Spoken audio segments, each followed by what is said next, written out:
নমস্কার বন্ধুরা, আশা করি ভালো আছেন, সুস্থ আছেন, স্বাভাবিক আছেন। আজকে বিষয়টি হলো লাকি বাম্বু।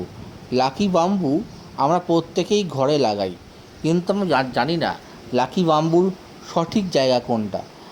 লাকি বাম্বু আমরা যদি ঘরের লিভিং রুম বা ড্রয়িং রুমে লাগিয়ে থাকি তাহলে খুব ফলদায়ক হয়, এবং এটিকে সবসময় পূর্ব দিকে মুখ করে লাগাতে হবে। পূর্ব দিকে মুখ করে লাগালে এর সুফলটি আমরা পেয়ে থাকি। লাকি বাম্বু আমাদের ঘরে থাকলে অনেক বিপদ থেকে আমরা রক্ষা পাই। যেমন লাকি বাম্বুর উপরে লাকি বাম্বুর মধ্যেই অর্থ নির্ভর করছে। বাম্বু অর্থাৎ বাঁশ। আমরা দেখেছি বাঁশ গাছ অনেক ঝড় বৃষ্টি তুফান সব কিছুকে বয়ে নিয়ে বেড়ায়। ঠিক তেমনি আমাদের ঘরে লাকি বাম্বু থাকলে আমাদের ঘরে যখন কোনো বিপদ আসবে, যখন কোনো নেগেটিভ এনার্জি প্রবেশ করবে, সেক্ষেত্রে দাঁড়িয়ে লাকি বাম্বু সেটাকে রক্ষা করে।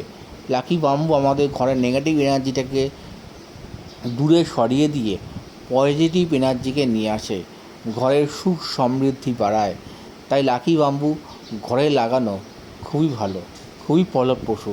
এটাকে চেষ্টা করবেন পূর্ব দিকে মুখ করে লাগানোর। কোনো টি টেবিল থাকলে, কোনো ডাইনিং টেবিল থাকলে, কোনো কাচের র্যাক থাকলে, যে কোনো জায়গায় আপনি লাগাতে পারেন। তো সবসময় চেষ্টা করবেন এটি যাতে পূর্ব দিকে মুখ করে লাগানো থাকে। এটি আপনাদের ঘরের মধ্যে যত নেগেটিভ এনার্জি আছে আপনাকে দূরে সরিয়ে দিয়ে আপনাকে পজিটিভ এনার্জি নিয়ে আসবে। লাকি বাম্বুর সাথে কিন্তু বাস্তুর সম্পর্ক রয়েছে।